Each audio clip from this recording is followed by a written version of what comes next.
A ideia da aula, vocês estão vendo aqui? Sim.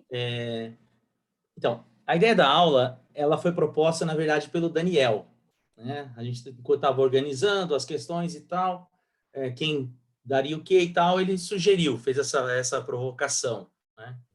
E eu falei assim, legal, legal, porque isso me permite trabalhar a história dos Estados Unidos de uma maneira mais ampla, e trabalhar com algumas questões que a gente encontra às vezes no debate público sobre o aspecto democrático ou não do sistema político norte-americano, o sistema de colégio eleitoral, e aí o pessoal fala, os Estados Unidos não é uma democracia e tal, né? Então existe sempre essa questão, e eu falei assim, pô, legal.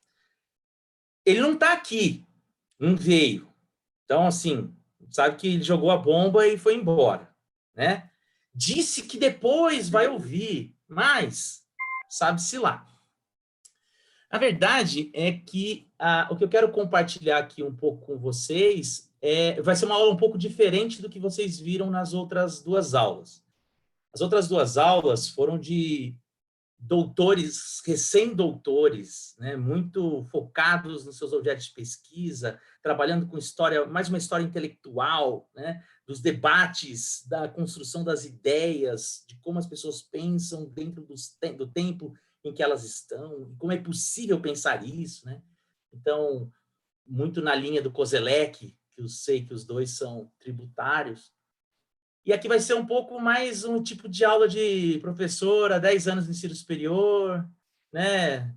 Mais velho, cansado, mais old school, partindo de perguntas naquele bom velho esquema historiador, né? Presente, passado, presente. Então, partindo de perguntas... por que não está andando aqui o meu? Aqui. Partindo de perguntas do presente para tentar entender, então, como se dá a construção disso ao longo do tempo. E aqui, eu começo a minha aula com uma anedota. No ano passado, eu estava fazendo a cobertura das eleições dos Estados Unidos no meu YouTube. Assim, tinha, sei lá, poucas pessoas acompanhando a minha cobertura, mas quando chegou próximo às eleições mesmo e tudo mais, começou a dar uma certa movimentação, e quando aconteceu os eventos, dia 6 de janeiro, muitos me cobraram, e aí, você não vai falar nada? E aí eu fiz uma live, né, para falar sobre isso. E um pouco antes da live começar, eu escutei o comentário de um comentarista político brasileiro que vive fora do país, que se diz conservador, e ele fazia a seguinte afirmação, ele contando para a audiência dele, em tom bastante alegre, digamos assim, que a repórter estava fazendo uma cobertura, e aí, em determinado momento, ela pergunta para uma pessoa que está participando da manifestação, que aconteceu lá, dia 6 de janeiro, no Capitólio, né, que é essa imagem que vocês estão vendo de fundo, como que ela achava aquilo, se ela não estava assustada com o que estava acontecendo. E o cara respondeu para a repórter que não, porque, afinal de contas, aquela é a casa do povo, que pertence ao povo. Não é lá que o povo deve estar? E aí o comentário desse comentarista político conservador que vive fora do país foi de que ela tomou essa resposta, né? Ela não fez uma pergunta e não sabia que essa era a resposta. Ela tomou uma invertida ao vivo para ela entender e tal. E na hora que eu vi, eu falei assim, não faz o menor sentido o comentário dele, vindo principalmente de um conservador. Porque, afinal de contas, foi justamente para evitar que isso acontecesse que a Constituição foi criada, né? A Casa, o Congresso, a Câmara dos Deputados lá tem um nome bastante sugestivo, que é o de Casa dos Representantes. Não é a casa do povo, é a casa dos representantes. Aí eu começo aqui com uma primeira informação. A Constituição dos Estados Unidos foi feita para impor limites à democracia nos Estados Unidos. Então, o grande objetivo para a elaboração da Constituição dos Estados Unidos foi o de colocar limites à democracia americana. E aí aqui a gente vai ter que fazer um passeio um pouco histórico para tentar entender isso. A Declaração de 1776, e aí eu vou com calma, então vocês vão perceber que essa aula, ao invés dela ficar muito focada na discussão de autores, ela vai ter esse padrão de ser um grande sobrevoo da história dos Estados Unidos. Então, a gente começa essa história com a independência dos Estados Unidos. A independência dos Estados Unidos, ela começa em 1700, ela é declarada em 1776, mas os conflitos começam antes. O primeiro conflito entre Estados Unidos e Inglaterra se dá ainda em 1775, em Massachusetts, né? Na cidade de Lexington e Concord.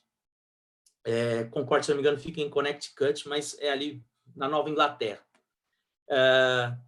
E aí eles formam o segundo Congresso Continental para organizar como seria então as discussões em torno desse problema, e eles vão para o inverno, para o recesso de inverno de 1775 para 1776, com o discurso de vida longa ao rei e abaixo ao mau governo.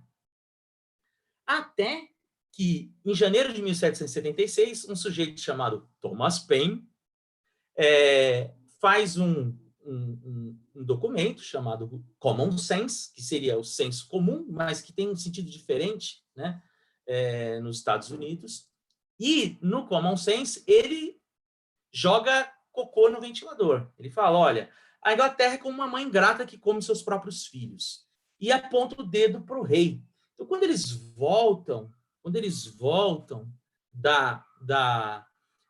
desse recesso, o clima de separação é tão grande que já existiam 90 declarações de independências feitas em cidades, capitais de estados ao redor dos Estados Unidos, né? E aí eles convocam para fazer a elaboração da Declaração de Independência, fazem lá um comitê de 5 pessoas, tal. E o Thomas Paine ele vai ser tão lido que, inclusive, o Common Sense era lido pelo George Washington antes das batalhas para animar os seus soldados, né? Isso aqui, esse Thomas Paine aqui não está só para agradar o Daniel, se ele estiver ouvindo na gravação, mas é porque vocês vão entender onde eu vou chegar. E aí se proclama a Declaração de Independência, e quando se faz a Declaração de Independência, logo que se monta o comitê, o segundo Congresso Continental avisa os estados o seguinte, ó, galera, já começa a elaborar as constituições de vocês, porque nós vamos para o pau. Então, cada estado começa a elaborar a sua própria constituição. Inclusive, a Declaração de Independência do Thomas Jefferson é muito chupinhada da Constituição da Virgínia, que estava sendo elaborada naquele momento, né? Ela é inspirada nesse documento e no livro do Locke, né? E aí tem muita gente que acusou ainda em vida o Jefferson de plágio, e ele falou assim, vocês mandaram escrever um documento, vocês não falaram que ia ser inédito. E aí, até porque naquela época plágio, enfim, mas eu não vou perder aqui a minha linha de raciocínio. Então, assim, a questão já estava em processo, e aí, então, aconteceu naquele momento uma euforia democrática. Uma euforia que entendia, então, que via, né, naquele momento histórico um evento para se lutar contra as tiranias, contra os governos centralizados, né, contra a figura do poder executivo. E isso ficou tão evidente que muitas dessas constituições sequer previam a elaboração de um poder executivo, como é o caso da Filadélfia, né? da Pensilvânia. A Pensilvânia, ela tinha um modelo que sequer previa a existência de um poder executivo. Os governadores poderiam governar apenas por 2 anos, sem reeleição. porque era um momento de aversão a esse poder tirano, centralizado, do poder executivo, e um momento de euforia democrática, de participação popular, né? Então, quando eu falo assim do Thomas Paine, é muito isso, é esse espírito, né? Não à toa que o Thomas Paine vai ser um pouco afastado, porque ele era para os pais fundadores mais conservadores, vou dar nome deles daqui a pouco, ele era uma figura muito tóxica, né? Vou usar uma palavra nova, nossa aqui, né? Tem uns que fazem até uma comparação, ele era uma espécie de Che Guevara, que serviu para a Revolução e depois ficou, cara, agora é nós que está no poder, né? Vamos com calma. E isso gerou, então assim, tem a elaboração dessas constituições. E isso quer dizer o quê? Que cada estado se tornou independente. Cada estado estava lutando pela sua independência. Até que chega em 1781, a guerra já começando a encaminhar para o final, eles sabendo que vão ganhar, eles começam a se indagar. E aí? O que nós vamos ser da vida? Nós vamos viver junto? Nós vamos ser uma coisa só? É um lance? É um romance? Como é que isso vai ficar? Nós vamos trocar escova de dente ou não? Até que eles decidem, então, em 1781, a se juntarem esses 13 estados em uma confederação. Então, o primeiro modelo em que os Estados Unidos se organiza é uma confederação, com a ausência de um poder executivo e com a existência de um grande parlamento, onde os 13 estados tinham o mesmo peso no voto para a decisão das coisas, sendo necessário o voto de 9 dos 13 para se aprovar uma lei. E esse Congresso, ele tinha zero interferência dentro dos estados, né? Esse parlamento, ele tinha zero interferência dentro dos estados. Ele podia emitir moeda, mas não podia cobrar taxas, ele podia tratar de tratados internacionais e conduzir o exército só.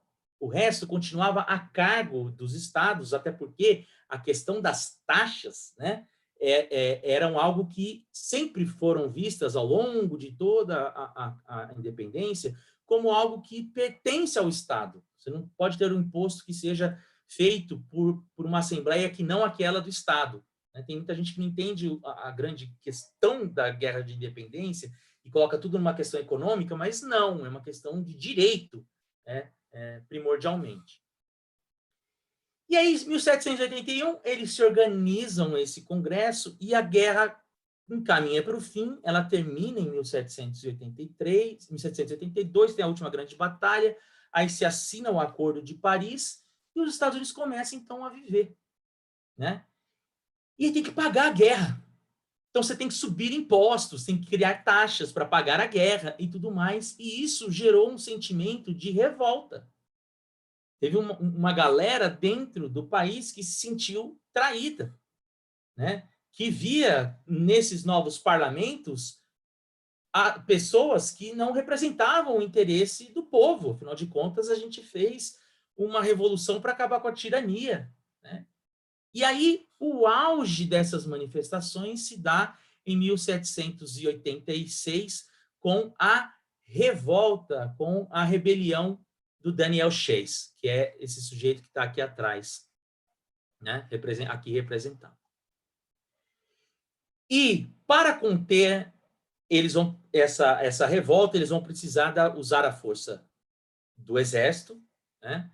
Mas acende uma lamparina, para não ser anacrônico, né, na cabeça dos políticos dos Estados Unidos de que democracia demais não fede bem. Que, por conta dessa participação popular muito forte, o próprio experimento americano, né, da luta que eles tiveram, poderia se perder. Então, ainda que a Revolução Americana tenha sido um dos grandes eventos mundiais responsáveis pela difusão da democracia, isso foi feito a contragosto dos ideais dos revolucionários americanos, né? Então, assim, toda vez que a democracia é mobilizada por esses autores, em sua grande maioria, é com um tom pejorativo. Ela ainda tem a mesma carga de sentido que tinha na Atenas, na Grécia Antiga, né? A democracia representa a república que deu errado, né? Então, isso está num texto do John Donne, que eu coloquei, inclusive, para vocês na pasta. Então, toda vez que ela é mobilizada, ela é num sentido negativo. Se vocês lembrarem da aula do Dani, quando o Washington vai classificar o Thomas Paine, ele fala, olha, o Thomas Paine, ele é muito democrático, é tipo, então assim, ó, percebe o grau de como isso é visto como algo negativo, né? O que você acha do Thomas Paine? Ele é democrático, soa mal, né? Soa equivocado. Por quê? Porque a palavra, naquele momento, o conceito, tem um sentido negativo, né? Principalmente para esses caras. E aí, então, é preciso colocar um freio nesse processo. Colocar um freio nesse processo porque a expansão da democracia, da ideia de que qualquer um pode participar do processo decisório, ou do processo de elaboração de leis, ou do processo de condução de um governo, é negativo. Ele faz mal para a própria vida em sociedade, para a própria organização da sociedade. No entanto, essa sementinha estava plantada de que a democracia foi uma espécie, está ligada a essa tradição de se lutar pela liberdade como algo que faz parte de uma herança americana. Que a defesa da liberdade é um dos pressupostos da democracia e que isso tem tudo a ver com uma tradição construída no ideal revolucionário que posteriormente vai ser, então, reivindicado. Não é à toa que até hoje tem gente que volta lá em 1776 para falar que a América construída pelos pais fundadores está sendo traída pelo governo Joe Biden e assim por diante, ou pelo Franklin Delano Roosevelt, ou pelo Lyndon Johnson, e assim por diante, né? E aí nós temos a figura de dois caras então, assim, existia uma Constituição já, que era a Constituição da União Perpétua, né, dos 13 estados. E aí, dois sujeitos, o Alexander Hamilton e o James Madison, vão ao Congresso e falam assim, ó, a gente quer fazer umas emendas aí nessa Constituição, então a gente quer chamar uma reunião, um conselho para pôr reparo, porque não está funcionando, né? Vocês viram o que aconteceu lá em Boston, né? Em Massachusetts, que foi a rebelião do Daniel Chase. E, de fato, esse evento, ele termina em fevereiro de 1776, em maio de 1770. Esse evento termina em fevereiro de 1787. Em maio de 1787, está reunido o Congresso Constituinte na Filadélfia. Né? A rebelião Chase é quase que uma revolta dos malês, uma independência do Haiti, que desperta o gatilho do tipo, ou a gente coloca freio aqui nas coisas, né? ou vai desandar. E aí eles conseguem a concessão para fazer esse evento e logo que chegam no evento eles falam assim, galera, vamos começar do zero? Vamos fazer uma Constituição nova?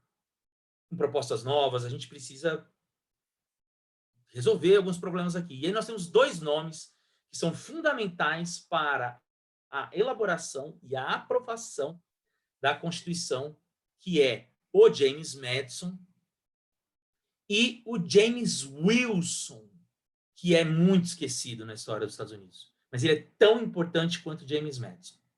Ele é tão importante como o James Madison. Para você ter uma ideia, é dele a frase que abre a Constituição. We, the people of the United States of America, join a perfect union, papapá. É dele essa frase. Ele que dá essa ideia do we, the people. Vamos voltar nesse we, the people, mais para frente.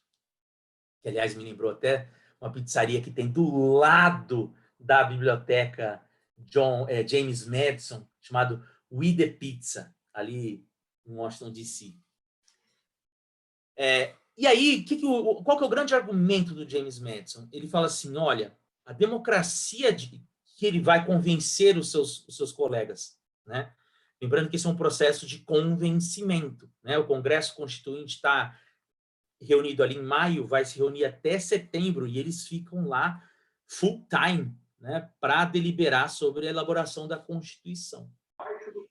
E aí, ele vai falar, qual que é o grande argumento do James Madison? O James Madison vai falar que o James Madison vai fazer um diagnóstico. Pronto. O James Madison vai fazer o seguinte diagnóstico, de que a democracia direta, se os congressistas olhassem para o exemplo histórico das nações, do mundo, das civilizações, melhor dizendo, a palavra nação sequer existia, das nações, das civilizações, a democracia direta era sempre um experimento fracassado, né? E aí ele retoma o exemplo da Atenas do Sócrates, e vai falar, o Sócrates foi condenado por uma democracia direta, né? O Sócrates foi condenado pela vontade do povo, né? Qual que é o problema da democracia direta? O problema da democracia direta é que ela traz em si, é tão da hora ler o Madison nesses tempos que a gente vive, ele fala assim, a democracia direta traz em si a semente para a sua própria destruição. Por quê? Porque ela incentiva que as pessoas participem dessa democracia segundo um espírito de manada. Que as pessoas comecem a manifestar em público aquilo que elas só manifestam em multidões.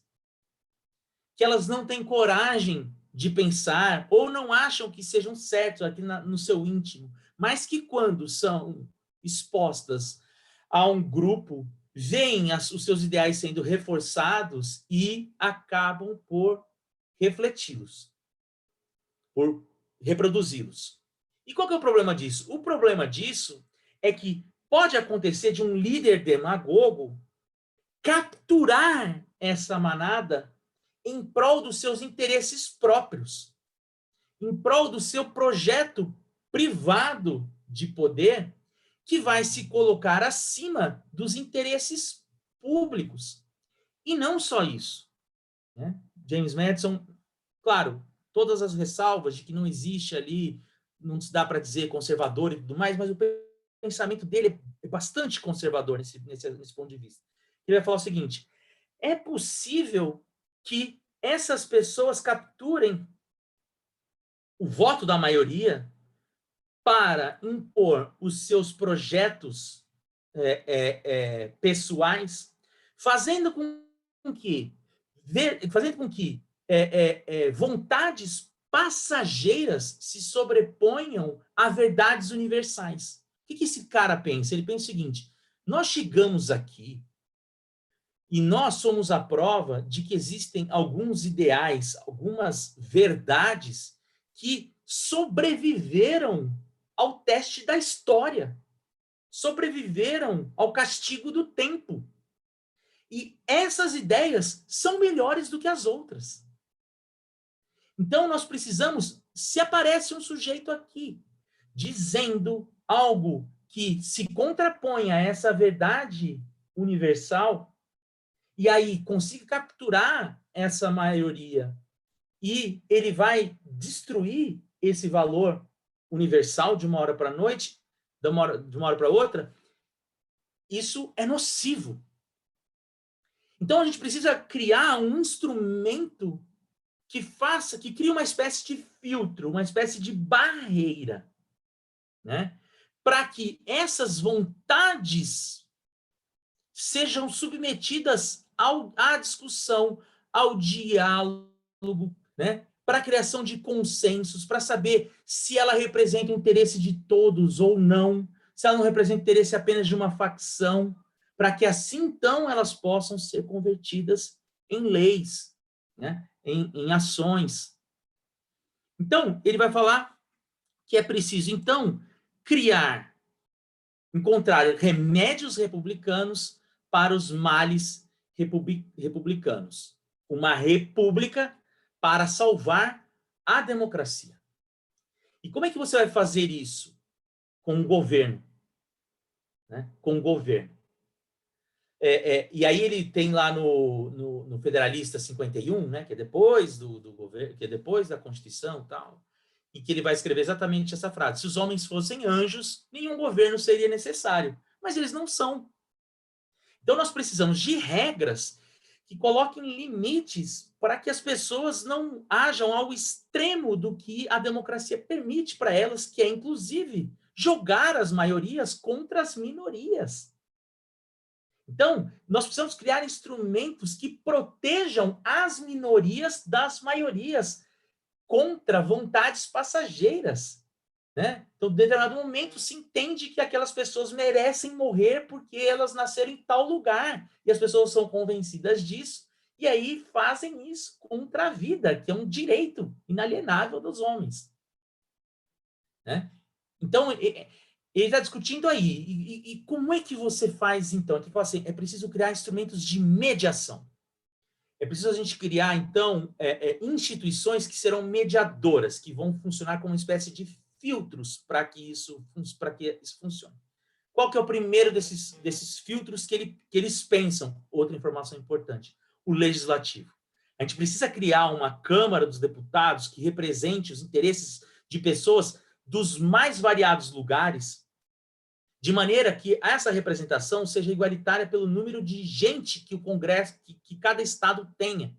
Porque aí esse Congresso vai representar um processo de filtragem. Então, o cara vem lá de Connecticut, vai discutir com o cara lá da Geórgia, né? E aí eles vão ter que encontrar assuntos que sejam comuns a eles. E quais serão esses assuntos que serão comuns a eles? As verdades universais. Assim, e aí é o grande lance, né? O Gladys Skinner aí do Pocock. O grande lance que ele dá ali é o seguinte: as repúblicas deram errado ao longo da história porque elas eram pequenas. Uma república grande te permite sobrepor os vários interesses das pequenas lideranças locais que no parlamento são iguais e terão que chegar num consenso. Ou não aprovam suas ideias. E como é que você chega nesse consenso? Dialogando. E qual é a maior prova de que isso é verdade? Nesse congresso que nós estamos fazendo a Constituição. A Constituição é a prova de que esse sistema funciona. De que nós vamos sair daqui com a more perfect union. Né? Que eu costumo dizer que é o que deu para fazer. Né? Assim, a unidade mais perfeita é aquela que deu para fazer. Porque é isso. Consenso nunca vai ser... Então, assim, às vezes a gente vê alguns movimentos, ou aprova a minha pauta, ou eu vou embora da reunião, e aí, se eu for embora da reunião porque não aprovou um item da minha pauta, você não foi democrata. Você não foi democrático. Né? E aí a gente viu na aula do Marcos, né, na semana passada, que é o consenso você tem que ceder, você tem que dialogar, você tem que conversar. Né? E ele vai falar assim, então, a gente vai criar um poder executivo, porque para ele é interessante o poder executivo. Então, quando a gente fala de federalismo, hoje, a gente lê muito como descentralização de poder. Mas, naquela época, federalismo representou centralização de poder. Porque eles estão criando ali um instrumento que é o poder federal, o poder executivo, que vai, então, passar a ter poder perante aos demais estados. Então, com a Constituição, os estados abrem mão da sua soberania, sem abrir mão da sua autonomia. Até então, cada estado era soberano e autônomo. Então, eles abrem mão da sua soberania, a partir de então você vai ter um camarada que ele é eleito por todos esses estados e que ele vai poder interferir nas dinâmicas desses estados. Ou seja, ele é o cacique maior que vai fazer com que os caciquinhos tenham alguém com quem rivalizar. Só que ele pode se tornar um tirano.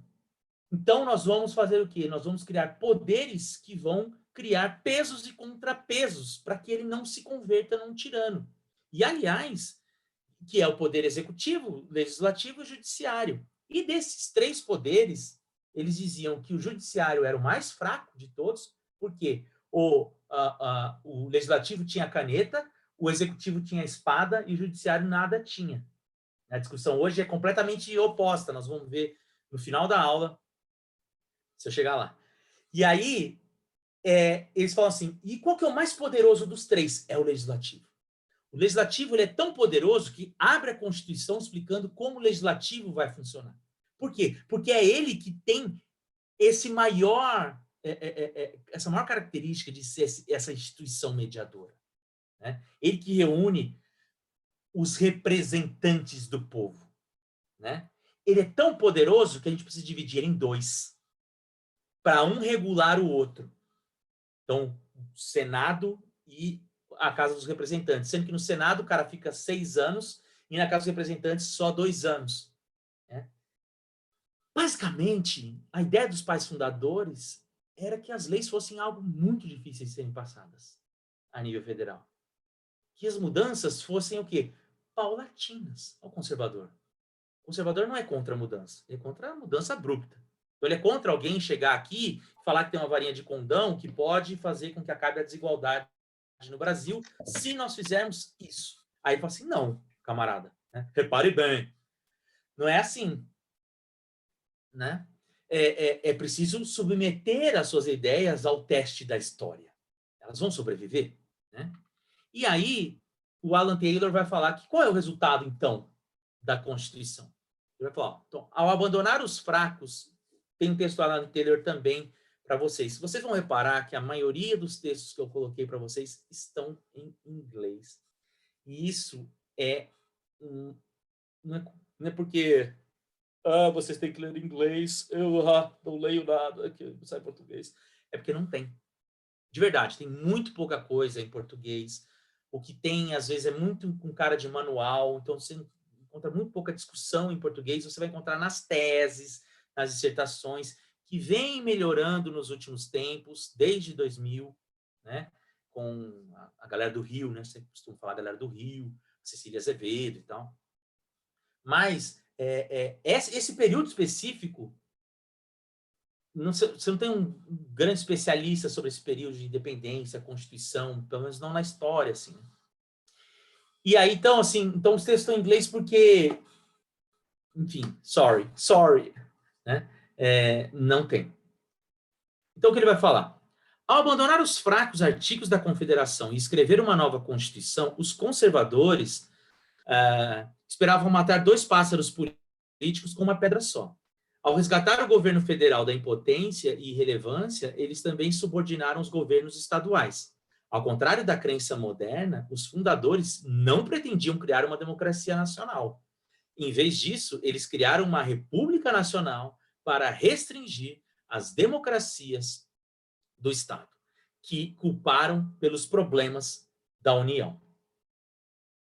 Então, assim, essa é a primeira coisa. Então, o sistema político norte-americano, ele foi criado para ser um sistema que impõe limites à democracia, tá?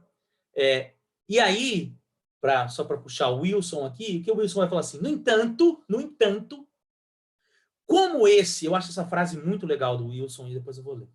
Como esse é um acordo, outra coisa de pensamento conservador, como essa Constituição que nós estamos fazendo não é uma Constituição que visa atender as vontades nossas e que nós concebemos que existem novas ideias que podem surgir ao longo do tempo, nós vamos criar essa Constituição como um documento aberto, open source, né? Ele está toda hora aberto à sua revisão. Ele é genérico, então ele não traz assim. Por isso que a Constituição dos Estados Unidos ela é muito genérica em tudo. Por isso que eu falo assim, é a união que deu para fazer, né? More Perfect Union é o que deu para fazer. Ela é muito genérica. Então, por exemplo, eleições. As eleições vão acontecer entre o período tal e o período tal. Como serão as eleições? Os estados decidem. Tudo é assim. Os estados decidem, vai se criar uma legislação para isso, né? Porque você também tem a ideia lá de que lá é common law, né? Não é igual ao direito daqui. Então, deixa muito aberto para que as legislações sejam feitas e tudo mais. E aí ele vai fazer a seguinte frase, então, ó. Pois, após um lapso de 6.000 anos, claro que isso tem muito excepcionalismo americano, assim, a frase transborda esse lance da estamos fazendo algo inédito na história da humanidade, né? Então, assim, pois, após um lapso de 6.000 anos, desde a criação do mundo, a América apresenta agora o primeiro exemplo de um povo reunido para pensar deliberada e calmamente e para decidir relaxada e pacificamente sobre a forma de governo sobre a qual eles próprios e seus pósteros, essa é a parte legal, permanecerão ligados. Ah, olha só, isso do ponto de vista do pensamento conservador, é lindo. O documento, a Constituição é um documento que liga o passado com o futuro, né? Então, assim, ele é o vínculo que liga, que vai fazer com que eles e o futuro estejam permanentemente conectados, né? Não eram todos que pensavam assim, o Thomas Jefferson pensava diferente, depois, se vocês quiserem, eu falo. E aí isso fez com que o seguinte, deixa aberto para que a Constituição seja constantemente revisada. E é o que vai acontecer logo depois que ela é aprovada. Ela é aprovada em setembro de 1787, só que lá dentro tem alguns grupos resistentes à Constituição que falam assim, eu só aprovo essa Constituição, ela tem um problema essa Constituição. Ela tem muita regra, ela fala sobre o funcionamento do governo, mas ela não garante direito para ninguém. Então a gente, olha só como isso é legal. A gente só aprova essa Constituição porque, tem que lembrar, ainda estava valendo o sistema antigo. Para ser aprovada a Constituição, ela tinha que ser aprovada por 9 dos 13 estados da Confederação. Ainda era a Confederação que estava vigente. Tanto é que a Constituição só vai entrar em vigor com a posse do Washington, em 89. Então, assim, a gente só vai apoiar a ratificação se vocês produzirem um Bill of Rights, a Carta de Direitos. Então, são as primeiras 10 emendas que são também produzidas por esse mesmo Congresso Constituinte 2 anos depois. E aí, enfim, 1792, ela entra em vigor efetivamente, né? Mas ela já vai ser elaborada ali em 1789, em Nova York, que é a primeira capital dos Estados Unidos enquanto uma federação. E aí vai ser aprovada em Nova York. E aí, então, tem essa noção de que existe de que ela está aberta a ser repensada desde que ela vá dentro desse sentido. Então, essa primeira ideia, o sistema político, governamental dos Estados Unidos foi feito para impor limites à democracia. E aí a gente tem essa frase do John Adams, de 1814, numa carta que ele está escrevendo, que ele fala justamente isso. Lembre-se, a democracia nunca dura muito tempo. Logo, se desperdiça, se esgota e se mata. Nunca houve ainda uma democracia que não se suicidasse. Isso é o Tocqueville discordando do Adams. Por quê? O arquiteto da Casa Branca no governo, Thomas Jefferson, escreve, o Benjamin Latrobe, escreve para um amigo do Jefferson, o Filippo Mazzei, um italiano, a seguinte frase. Após a adoção da Constituição Federal, a extensão do direito ao sufrágio em todos os estados à maioria dos cidadãos adultos do sexo masculino plantou um germe que evoluiu gradualmente e espalhou a democracia real e prática e a igualdade política por toda a União. O que o Latrobe percebeu que o Adams não percebeu? Aquilo, claro que ele não teorizou sobre isso, né? Mas aquilo que o Tocqueville perceberia anos mais tarde. A democracia não é apenas um sistema de governo, mas uma forma de vida.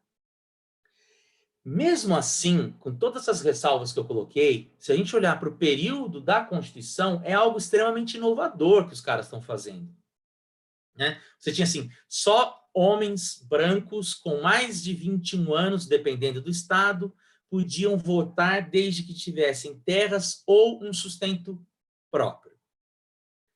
Isso representa 2/3 dos homens brancos nos Estados Unidos. Então, nós estamos falando assim, eles criam o colégio eleitoral para ser uma instituição mediadora, uma espécie de filtro da decisão popular na escolha do presidente, mas o Congresso e os delegados são escolhidos pelo povo. Então, assim, se você olha ali, hoje, para a gente, é muito conservador. Para a época, era bastante saidinho, né? Se você pensar que não existiam repúblicas, né, vigentes no mundo naquele momento, que inclusive o primeiro-ministro sequer era da Inglaterra, era eleito pelo povo, era escolhido pelo rei, era indicado pelo rei. Bom, mas então o que eles não perceberam, e que depois o Alex Tocqueville, quando ele chega na América, e depois eu vou te falar mais ou menos quando ele chegou, vocês vão sacar um pouco dessa viagem dele, ele chega na América e ele fala assim, olha, e assim, tem gente que fala que ele é crítico da democracia, ele não fala, ele fala assim, ele de certa forma concorda com o Adams de que a democracia traz consigo a semente da sua destruição, mas ele vê que ela, por ser um sistema de vida, né, uma forma de vida, ela consegue criar mecanismos, né, na busca pelo consenso que fazem com que essa semente seja abafada. Então, a história da democracia nos Estados Unidos é essa história do fluxo e contrafluxo, das negociações permanentes. Por quê? Se ela é um sistema de vida, e aí aqui eu estou colocando o seu Tocqueville, porque existe uma espécie de tradição na França, entre pensadores franceses, de pensar a democracia dessa forma. Então, Tocqueville, o Claude Lefort e, mais recentemente, o Pierre Rosanvallon. E aí eu vou pegar emprestado o Pierre Rosanvallon para explicar para a gente o que é isso que nós estamos falando. Porque o Pierre Rosanvallon vai falar, ó, esses caras não entenderam, mas o que eles criaram ali é o que vai nortear o desenvolvimento da própria democracia nos próximos 200 anos.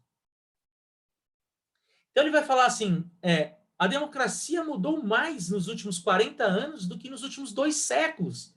Porque se a gente for olhar para os programas políticos ao longo dos partidos, dos movimentos, dos filósofos e tudo mais, ao longo do século XIX, do século XX, ainda era o mesmo problema discutido pelos pais fundadores, que é a ideia de cidadania e de representação. Então, quando o James Wilson fala "we the people", a primeira pergunta é: quem é o povo? Então, a discussão da democracia ao longo dos próximos 200 anos, a partir da Constituição dos Estados Unidos, é basicamente ressignificar quem é o povo e como ele participa do processo. Né? Então, basicamente, é isso. Desenvolve-se ali uma concepção de cidadania e que, por a democracia ser um sistema, uma forma de vida, ela está em constante negociação sobre quem é o povo, sobre quem pode participar e quais instrumentos serão usados para que ele faça as suas escolhas. Né? Então, essa é a discussão. Então, eu falo assim, o cerne da discussão dos pais fundadores era o mesmo da década de 1960, com civil rights. Né? É democracia direta? Democracia representativa? Qual que é o papel dos partidos políticos na organização das massas? Então, ali, na virada de 1890, século XVIII, XIX para o século XX, nós vamos ter um grande período de agitação nos Estados Unidos. Para mim, é um dos momentos bem legais que a gente conhece bem pouco, em que os partidos, diante de uma sociedade de massas, começam a perguntar como é que eles vão funcionar. Porque lá atrás, para os pais fundadores, a ideia de partido era negativa. A ideia de partido era negativa porque reforçava o espírito de facção. Só que isso cai 5 anos depois, com a formação dos partidos políticos nos Estados Unidos, em 1793. Né? A organização do primeiro partido político nos Estados Unidos, que é o partido do Thomas Jefferson, o republicano-democrata, que não tem nada a ver com republicano nem com democrata. Tem um pouco a ver com democrata. Se quiserem, perguntem que eu explico no final. Então, qual é o papel dos partidos políticos e como é que vai se dar a participação do povo? Plebiscito, escolhe representante, não escolhe. Então, o que ele vai falar para a gente é assim, da mesma forma, o Rosan Vallon, da mesma forma que existe, então, a democracia enquanto um sistema político e existe a democracia enquanto uma forma de vida, existe, então, a política e o político. Então, o homem é um animal político. Ah, mas eu não gosto de política. Por quê? Porque isso se divide em duas esferas. A política são os partidos, é o Estado, é a eleição, são os candidatos, né? É o voto. O político é a maneira de se viver democraticamente, de fazer movimento social, de abrir reivindicação, de pressionar o sindicato e de mandar cartinha, e-mail, zap para o seu deputado. Esse é o político, é o jeito que as pessoas vivem a sociedade. A política é o sistema. A democracia, enquanto sistema, se encontra na política. A democracia, enquanto uma forma de vida, se encontra no político.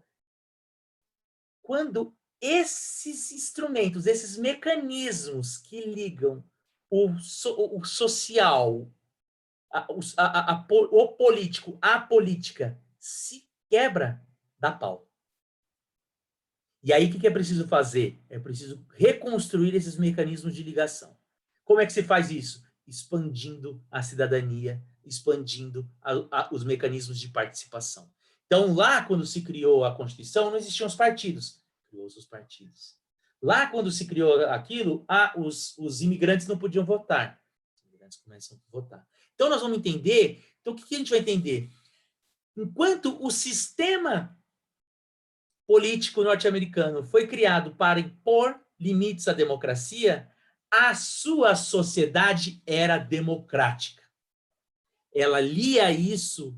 Por quê? Porque lá, quando chegou o Mayflower, a gente já fez a nossa primeira assembleia na Nova Inglaterra. Porque a gente vota projetos impopulares e o povo que decide aqui. Porque nós temos uma tradição de reivindicar os nossos direitos. Inclusive, a gente já derrubou um rei assim. Né? Acredita-se nisso. Então, quando eu falo assim, já dando um mega spoiler, se os Estados Unidos não é uma democracia, o sistema político dos Estados Unidos ele é meio antidemocrático, mas a sociedade americana ela é democrática, com todas as suas contradições. E por isso ela é democrática. Por conta de, então, como eu falei, os Estados Unidos é o país que se encontra o melhor e o pior do mundo no mesmo quarteirão. Né? Então, ao mesmo tempo que você vai ter o cara lá lutando pelo direito dele, para qualquer coisa você vai estar lá na frente da Casa Branca, um movimento antiabortista fazendo placas sobre a Hillary e tudo mais. Bom, e agora eu vou partir para a segunda parte da aula, que eu acho que vai ser mais curta, mas vai ser mais rápida, então presta atenção. Que eu vou, então, tentar exemplificar isso. E aí eu vou pegar aqui 4 momentos da história dos Estados Unidos. O primeiro é o que eles chamam de a era the Good Feelings Era. Né? Puta, que queria ter vivido, né? No momento você fala assim, você lembra o tempo assim, que época que você viveu? Eu vivi na época, cara, dos bons sentimentos. Já pensou? Que delícia devia ser, né? Às vezes eu penso assim, eu tenho, enfim, inúmeras contradições com o Lula, com o PT, mas assim, às vezes eu olho para a década de assim, 2008, 2009, que a gente realmente acreditou que o Brasil era o país do futuro, né? Que a gente tinha aquele cântico no estádio, eu sou brasileiro, como é impossível você cantar isso hoje em dia e tal. Mas assim, por que eu estou falando isso assim? Ah, você está defendendo o Lula? Não, porque a era do Good Feelings também foi repleta de contradições. O segundo momento é logo após a era do Good Feelings, que nem é exatamente um momento. Se você pegar, dá para se estudar, depois se vocês quiserem eu também falo isso, eu posso até polemizar com o Marcos, mas é possível você estudar a história dos Estados Unidos por meio de ciclos hegemônicos. É permanente possível e plausível. Então, o segundo momento não é exatamente um desses momentos hegemônicos, mas é uma espécie de contraposição a era do Good Feelings, que é o segundo grande despertar. O terceiro momento é justamente a virada do século XIX para o século XX, que é chamado de a era progressista. E o último momento que nós vamos ver aqui é o do Civil Rights. Então, vamos começar. O que foi a era do Good Feelings? A era do Good Feelings, ela foi um momento em que os Estados Unidos termina o seu processo de consolidação enquanto um país, paga suas dívidas, né, com a França, ali no governo Thomas Jefferson, e tem caixa suficiente para comprar a Louisiana da França. Então, eles compram a Louisiana, e isso vai dar, então, início a um processo de expansão para o oeste. Né? Então, o oeste vai ser o quê? É o Ohio. O oeste é o Michigan. Né? Não é a Califórnia ainda. Mas isso vai exigir que se crie uma espécie de pacto entre o governo e os empreendedores, né? Os industriais, e assim por diante, que é: eu forneço estabilidade jurídica para você e eu forneço mecanismos para a expansão, então, construção de rodovia, construção de aquedutos. Então, você tem um desenvolvimento, um progresso industrial ali naquele momento bastante grande, e que vai possibilitar que as pessoas circulem mais pelo país. E isso vai conectar, então, por exemplo, o barco a vapor é inaugurado nessa época, então você começa as grandes navegações pelos rios, você tem uma circulação das mercadorias, então a mercadoria sai lá do Michigan, desce para New Orleans e vai para a Inglaterra. Só que não é só mercadoria, é livro. São ideias que começam a circular e começa a ter um desenvolvimento de uma concepção de novas ideias, de novos valores, do trabalho, da vida urbana, do livre trabalho assalariado, né? Do trabalho, inclusive, do trabalho infantil, do trabalho das mulheres, né?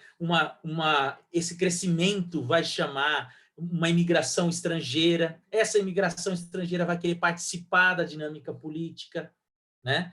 E aí os imigrantes começam a ser aceitos para votação, né? Então você tem ali todo um momento que você tem. Então, essa imagem aqui de baixo é um dia de uma eleição. Essa imagem que vocês estão vendo aqui embaixo, ela representa um dia de eleição.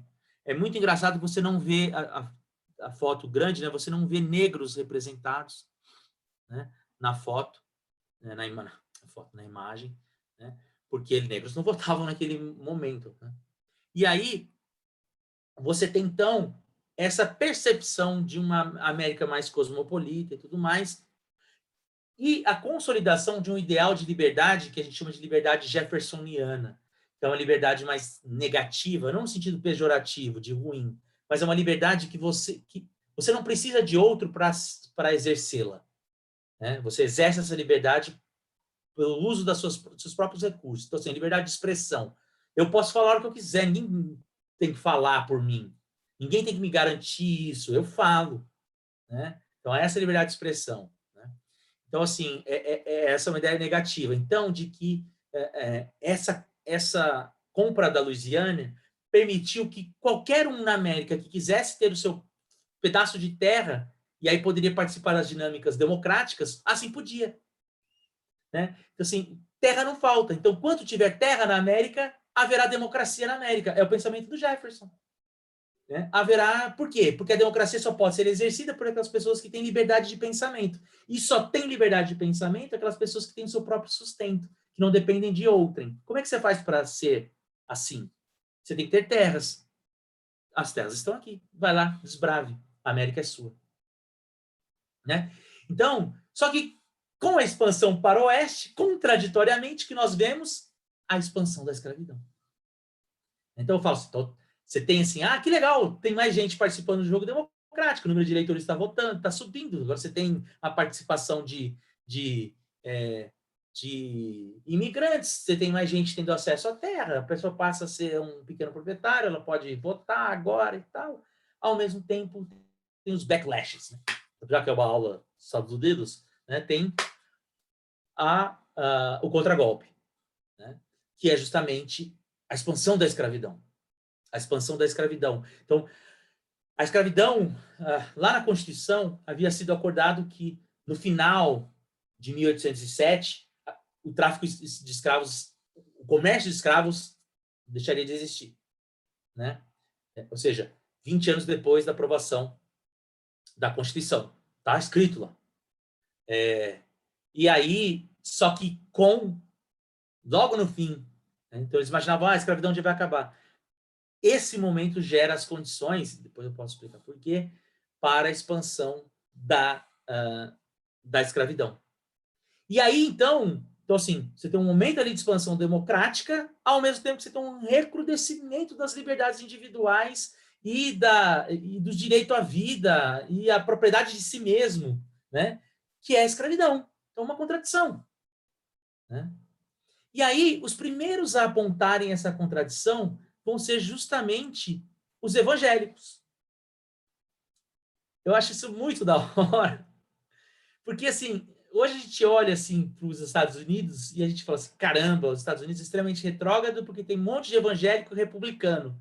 E os dois grandes bastiões das liberdades nos Estados Unidos do século XIX são os evangélicos e os republicanos, né? Depois, se vocês quiserem, daria uma outra aula, né? Mas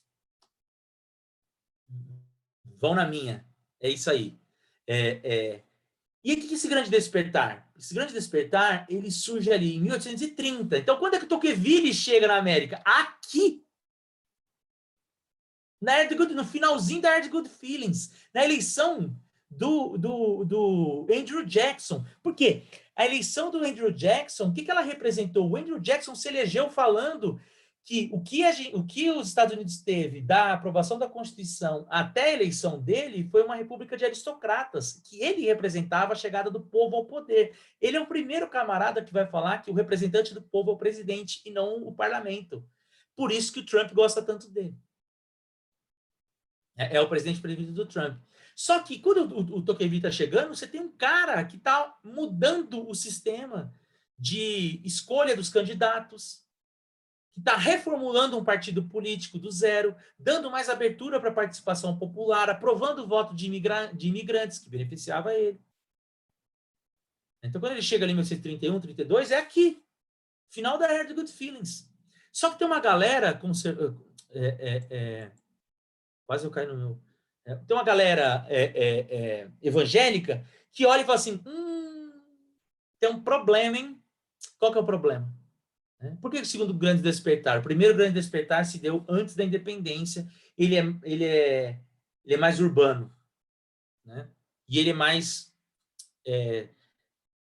está mais focado nas religiões.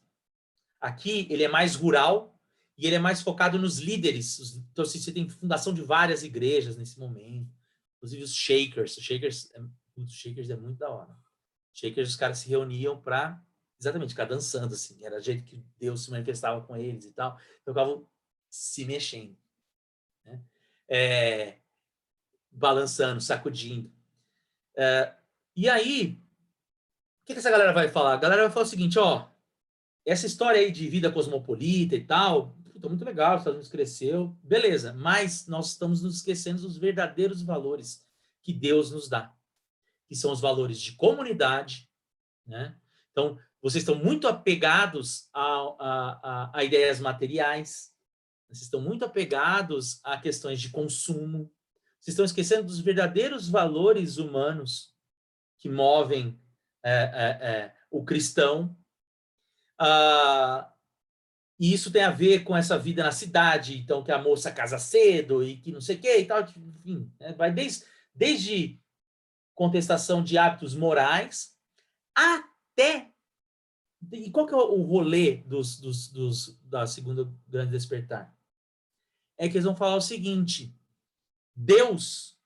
Jesus só vai voltar quando a terra estiver pronta para ele. Então, eles são reformistas, eles são progressistas, eles acreditam que a terra precisa ser transformada, que só assim Jesus volta. E qual que é o grande pecado que existe na América naquele momento? A escravidão.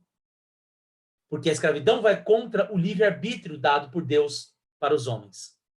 Vejam, o movimento nem é antirracista.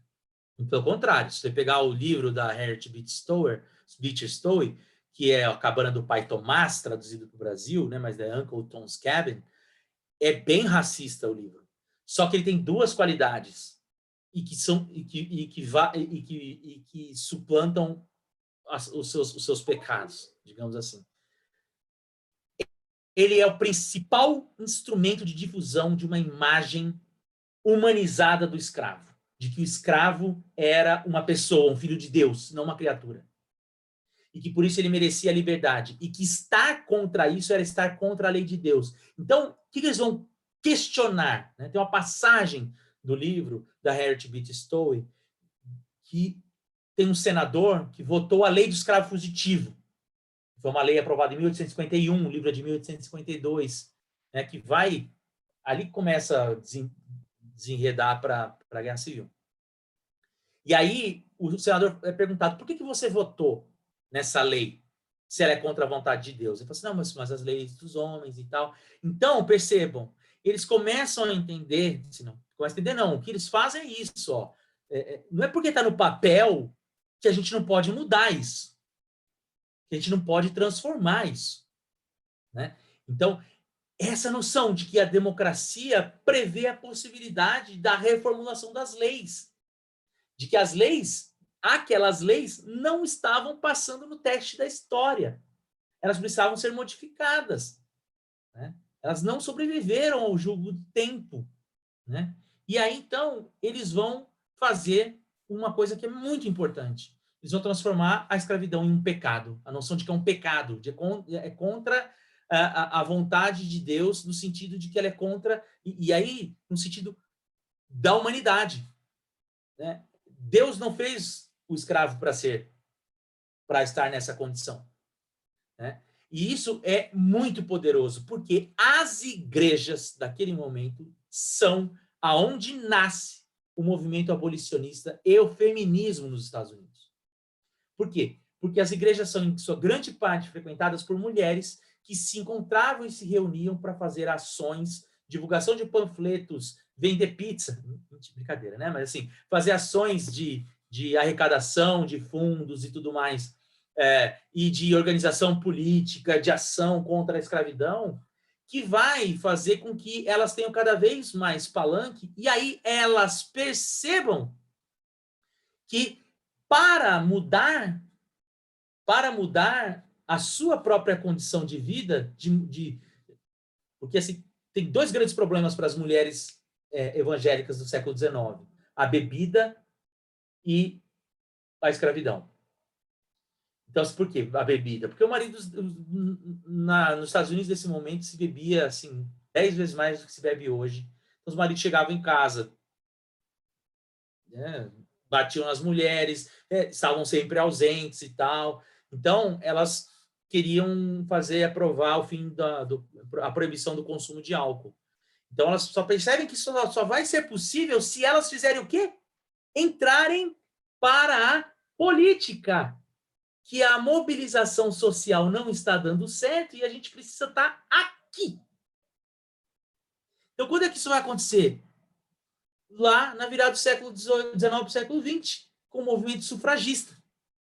Só que aqui, então só para terminar essa parte do segundo grande despertar, então você tem assim, Frederick Douglass, John Brown era um calvinista, Harriet Tubman, todos eles de uma forma ou de outra estão ligados a esses movimentos reformistas da igreja, né, que vão dar espaço para a organização, né, a organização do principal jornal, né, nasce dentro de uma igreja, que é o The Liberator, né, que surge em Massachusetts em 1831, né, e vai durar até quando a 13ª emenda é ratificada em dezembro de 1865, o jornal para de circular, tipo, era isso, fizemos, né? O que é a 13ª emenda? A 13ª emenda é a libertação a abolição da escravidão, né? E aí logo depois vieram mais duas emendas, a 14ª e a 15ª. A 14ª vai estender a cidadania a todos os negros, olha que interessante. E a 15ª, o voto a todos os negros homens maiores de 21. Mentira, a todo mundo, todos os homens, independentes de cor, acima de 21 anos de idade. A primeira vez, então, que vai se uniformizar isso, que é para votar você precisa ter 21 anos de idade, vai cair isso depois. Vai cair isso lá com a Guerra do Vietnã. E aí, então, percebam, essa movimentação causa abalos na estrutura dessa ligação. Então, a libertação dos escravos, ela vem conjuntamente com a expansão da cidadania e com o direito ao voto, então a participação política. Eles vão poder participar politicamente, né, desse jogo. O sonho vai durar pouco tempo, principalmente no Sul. Já em 1877 começam a ser aprovadas leis, né? Então, acaba a Guerra Civil, em 1865, em 1866 é fundada a Ku Klux Klan. Né? Em 1877 começam a ser aprovadas as Black Codes, que depois vão se consolidar nas leis de Jim Crow, que são leis que tornam legais a segregação nos estados do Sul. Tá? Então, assim, é isso, fluxo contra fluxo. Você ganha, avança, você volta. Né? Essa volta, às vezes, é pior do que a ida. Então, ela exige novas estratégias de negociação. Né? E aí, então, só que, por exemplo, a participação das mulheres no jogo social da política, da democracia, do político, já é uma viagem sem volta. Ali nascem as sufragistas. Né? E essas sufragistas, então, vão se reunir na virada do século XIX para o século XX, junto com uma série de outros movimentos, como os sindicatos, né? Os movimentos sociais de trabalhadores, né? Como, por exemplo, os fazendeiros que se sentiam preteridos diante das políticas que favoreciam os grandes empresários, né? Então, essa noção de que o governo que foi criado ali após a Guerra Civil resultou num sistema em que o povo carrega os banqueiros, os grandes empresários, os grandes industriais, que agem em conluio com os governantes, né, com os políticos, para manter essa estrutura. Então, você tem ali a formação do Partido Socialista, você vai ter a formação do Partido Populista, então você vai ter a formação de partidos políticos que vão atuar nesse momento em que a massa começa a participar desse jogo e não se sente representado. Então, os sindicatos vão ter que se profissionalizar, mas, por outro lado, eles estão contra a profissionalização da política, de que outras pessoas mais pobres podem participar do jogo democrático, desse aqui. Então, esse é um momento em que vai se exigir que o sistema da política se adeque a essa nova realidade do político. Que o sistema democrático, enquanto uma forma de vida, reivindica uma atualização desse momento, desses vínculos, dessas instituições mediadoras. Né? Por isso que, assim, no fundo, o Rosa Valon fala para a gente, no fundo, eles estão querendo a mesma coisa que os caras lá. Eles só estão repensando como fazer a mediação. Eles só estão repensando. Então, vai ser voto direto? Então, essa é uma discussão que tem lá. Vai se mudar o sistema de primárias? Né? É daí, por exemplo, que sai, porque até então o senador não era eleito pelo povo, o senador era eleito por um colégio eleitoral. Então, você muda, a partir de então, o senador também é eleito pelo povo, né? Como é até hoje. Né? Você muda os sistemas de primárias, você estabelece instrumentos de recall. Por exemplo, na Califórnia, o governador está indo mal, os caras chamam para fazer uma nova votação, para ver se ele vai ser salvo ou não. Então, são todos ali. Percebe que, então, existe ali um procedimento que vai democratizar até mesmo esse sistema aqui em cima. Né? Então, assim, vai ter mais gente participando, mais gente que pode votar, as mulheres vão conseguir o sufrágio feminino, né? Em 1918, se eu não me engano, ou 1919, ou 20, por aí. É sempre assim. A 19ª emenda foi aprovada, a 18ª emenda foi aprovada em 1919, e a 19ª em 1920. Uma é o voto feminino e a outra é, adivinhe, a proibição do consumo de álcool, né? Consumo e produção de álcool. Então, são duas bandeiras muito históricas do movimento feminino no século XIX, e que ali, no início do século XX, então, 1920, que é o fim da era progressista, você tem a aprovação desses dois movimentos. Ao mesmo tempo, é a consolidação do Jim Crow. Então, ao mesmo tempo, é a época em que, em 1896, a Suprema Corte vai dizer que negros e brancos podem ser tratados iguais, devem ser tratados iguais. Mas isso não quer dizer que no mesmo lugar. Então, assim, você pode... É legal você proibir negros de entrarem no espaço, desde que você oferte um espaço equivalente. Como, por exemplo, escola. Então, se você oferecer escolas para os negros, beleza, você pode ter uma só para os brancos. Né? Então, e aí isso vai criar o quê, então? Segregação, mais segregação. Então, assim, aquela vitória da Guerra Civil se perde. Então, esse é o lance do jogo democrático. Se avança, você perde. Você tem que fazer o quê? Remobilizar, né? Criar novos mecanismos de ligação para que você consiga reverter isso. E como é que isso começa? Numa alteração justamente no judiciário, que é o caso Brown versus Topeka, que vai colocar ali em 1954 o fim dessa lei dos separados porém iguais, né? Que iguais porém separados, tanto faz, que vai fazer então. E isso é o quê? Surgiu do nada, da cabeça de um juiz que teve essa ideia? Não. Desde 1918, o movimento negro se organizou num grande, não é um partido, mas numa grande associação, que é a NAACP, fundada pelos líderes históricos do movimento negro norte-americano, como o próprio W.E.B. Du Bois, né? Ou Du Bois, do Bois, cada um fala um jeito. Então, lá começa o movimento político, o movimento negro ganhar contornos de oficialidade, né? Começa a movimentar aqui. Né? O movimento negro de resistência existe desde a época da escravidão.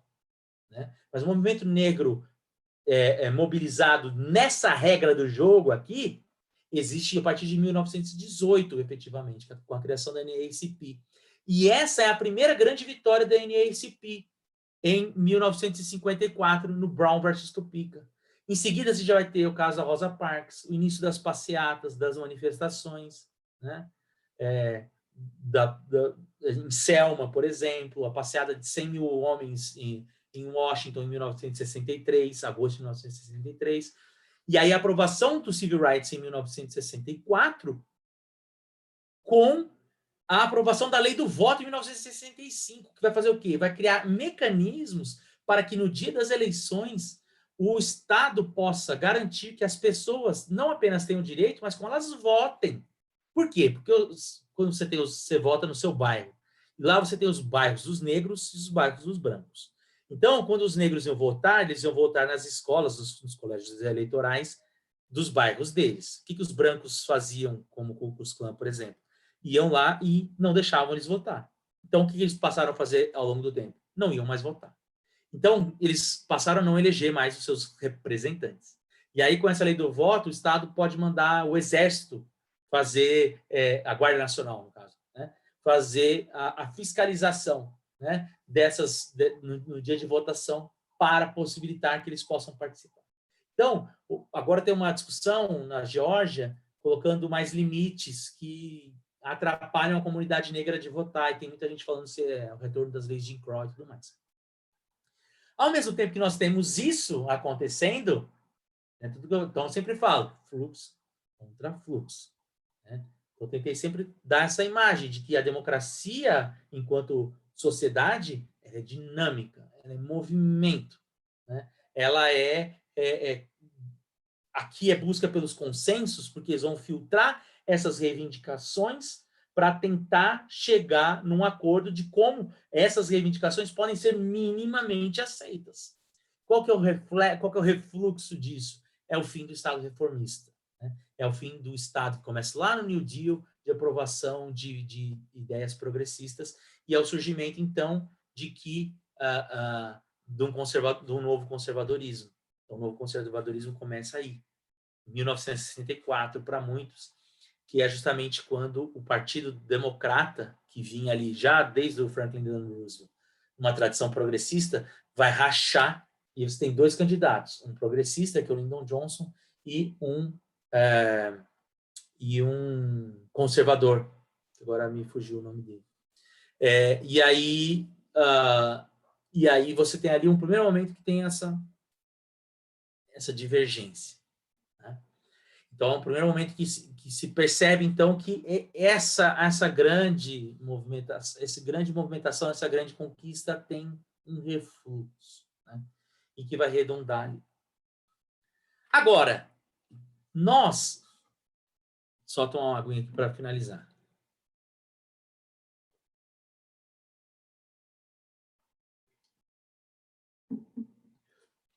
E aí, o Rosanvallon vai falar para a gente, ó, essa foto é muito interessante aqui, que essa foto é justamente eles manifestando. Eu descobri um monte de coisa sobre o QAnon, depois vocês quiserem eu explico. Eles manifestando em frente a uma loja da Disney, que é porque a Disney incentiva a pedofilia, né? Ditadura gaysista, né?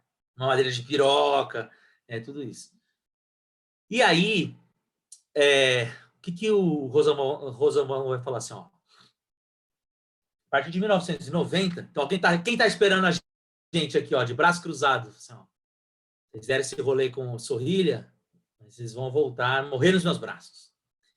Ele vai falar assim, ó, a partir de 1990, a democracia começou a encontrar dificuldades ao redor de todo mundo, né? Até mesmo nos lugares onde ela é muito consolidada, ela está passando por problemas, né? E ele acha que existem 3 motivos, eu ponho 4, mas é que o meu quarto, ele coloca como um meio, mas eu vou explicar. Ele fala assim, ó, existem 3 mecanismos, existem 3 motivos que explicam o que nós estamos acontecendo agora. Então, existe um desencantamento do cidadão com o Estado. Então, assim, a gente fala muito dos bolsominions ou da direita reacionária, não sei o quê, que eles querem acabar com o STF, que eles são contra a Globo, ou seja, as mídias, né, os mecanismos de formação de consenso, né, os mecanismos privados de hegemonia, por exemplo, e tal.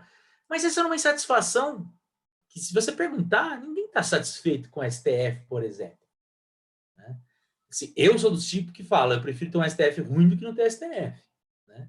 Mas, assim, ninguém está exatamente satisfeito com o STF. Ele fala assim, por quê? Porque a partir de 1990, a gente vê um processo que ele vai redundar em 3 coisas que são muito, eles acabam incentivando muito o desencantamento do cidadão. Então, a democracia passa por dificuldades em todas as partes do mundo porque há um desencantamento dos cidadãos somado a um processo de inovação tecnológica muito rápido, né? Então, globalização, né? Então, assim, então, qual que é o primeiro grande motivo para o desencantamento?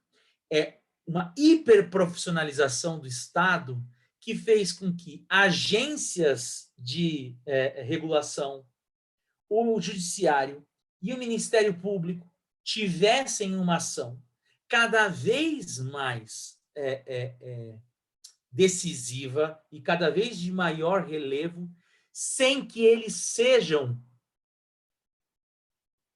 instituições cujos cargos passem por eleição popular. Ou seja, a gente está transferindo para organismos de regulação, para o Ministério Público e para o Judiciário, decisões que passam por pessoas que não foram eleitas pelo povo. Então, mais uma vez, aí nós estamos falando de representação. Mais uma vez, nós estamos falando do quê? De voto. Então, voto direto. Nós vamos fazer, então, o quê? Como que a gente diminui isso? Vamos aumentar, então, o voto direto. Né? O Safatli, por exemplo, defende isso. Né? Aumentar os plebiscitos. Né? Percebe, então, que não é uma grita de direita. Né? É algo que está manifesto justamente por essa característica, né, que se desenvolveu. O segundo é justamente esse deslocamento do político com a política, né, da democracia enquanto um sistema, da democracia enquanto sociedade. E, como eu falei, sempre que isso descola, dá pau. Nós somos nesse exato momento. Mas para ele é um pouco diferente dos outros momentos, por quê? Porque pela primeira vez nós temos um executivo que é tão ou mais forte que o poder legislativo. E toda a teoria política que pensou a democracia ao longo dos 200 anos teorizou entendendo que o legislativo é o poder que representa o povo. Então, nós não temos teorias para pensar o executivo, até onde o poder dele pode ir ou não. A Constituição dos Estados Unidos abre debatendo o legislativo, fala do seu poder e divide em duas câmaras o legislativo. Né? Então, ele vai falar assim, então você existe um superpoder. Então, se você tem, até o livro dele chama o Parlamento dos Invisíveis, que é isso, sim. O presidente ele é eleito não com o voto da maioria, mas da maioria que participou. Né? Esses grupos que são eleitos, que tomam decisões, não são eleitos por ninguém. Né? Então, ninguém se sente representado pelo Estado. Né? Então, ele fala assim, esses três elementos, então, o que ele permite? Com uma supervalorização do poder executivo, somado a um descolamento da democracia política e da democracia política, faz com que esses sujeitos acabem se vendendo para o povo como aqueles que podem fazer essa ligação. Eles são os novos instrumentos. Você não precisa do partido, você não precisa de fazer política para chegar ao poder, né? Eu sou político, né? Então, assim, a ideia dos candidatos que não eram políticos, né? A gente teve isso em 2016 muito forte. Então, a eleição de pessoas que não são políticas, que não têm uma tradição política, porque elas podem ser o representante aqui. E como faz isso? Porque eu sou João Trabalhador, eu estou aqui direto sei lá, da praça não sei o quê, vestido de gari, e eu sou você aqui. Né? Rimou, nem era a minha intenção. E aí, então, isso cria uma rivalidade entre esses poderes que vai criar uma dinâmica em que esse sistema ele é colocado em xeque. E aí, essa figura E aí, quem vai ser o poder regulador entre esses atritos é alguém que não é eleito pelo povo, que é o judiciário. Quem coloca ele lá? O presidente, que é o cara do sistema político e tal. Somado a isso, eu coloco uma outra. Assim, ele vai falar isso, ele fala assim, então, é muito interessante. Assim, ele fala assim, momentos em que isso se desprende são momentos que são muito propícios a teorias da conspiração. Você não sabe como o governo funciona de verdade. Eu vou te mostrar como é que o governo funciona de verdade. A teoria das tesouras, né? Como o mecanismo político funciona para te dominar e tal. Né? Então, isso ele abre muito espaço para isso. E aí ele vai falar, então, que a tecnologia ela é fundamental porque ela faz com que o sindicato seja obsoleto, que o cara pode ser representado direto por ele nas redes sociais, ele está ali representando, então os partidos sejam coisas são obsoletas. Nos Estados Unidos isso não é nenhum problema efetivamente, porque nos Estados Unidos você não precisa estar vinculado a partido para se candidatar, né? Isso é uma coisa que está na Constituição desde 1787, né? E tudo mais. Porém, eu acho que tem mais do que isso. A revolução digital ela é responsável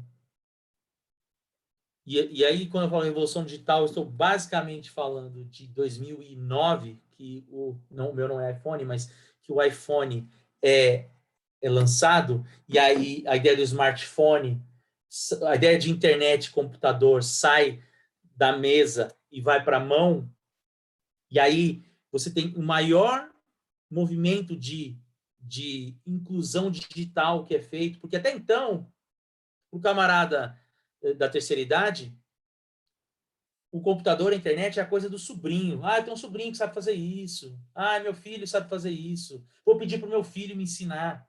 Né? E você ensinava, eles não aprendiam. Quando chega agora, sabe, compartilhar coisa do Zap, atrás de notícias, assistir YouTube.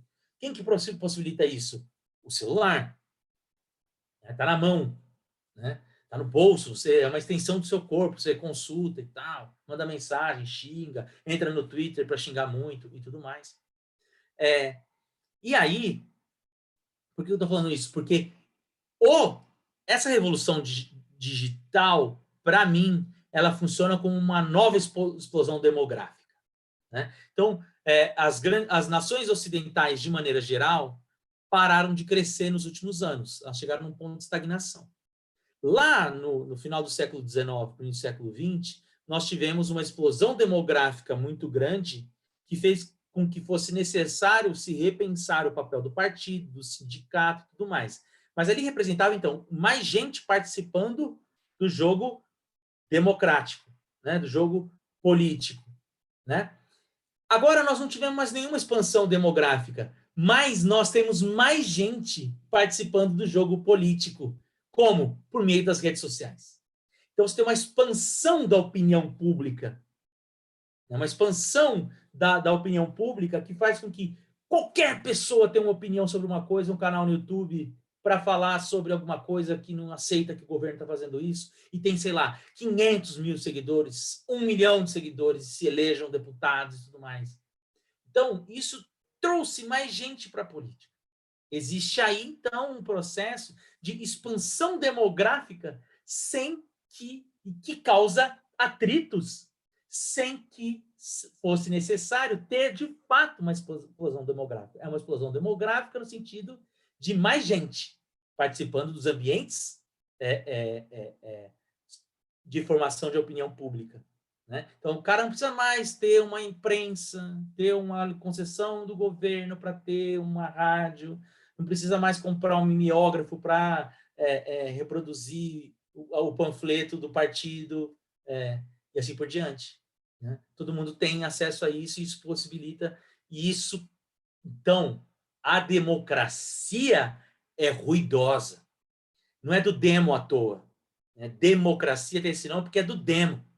A democracia, ela põe sempre a divergência e o conflito. As sociedades mais democráticas são as sociedades que têm mais embates, mais divergências, desde que isso encontre nos instrumentos de mediação mecanismos e caminhos para a sua efetivação.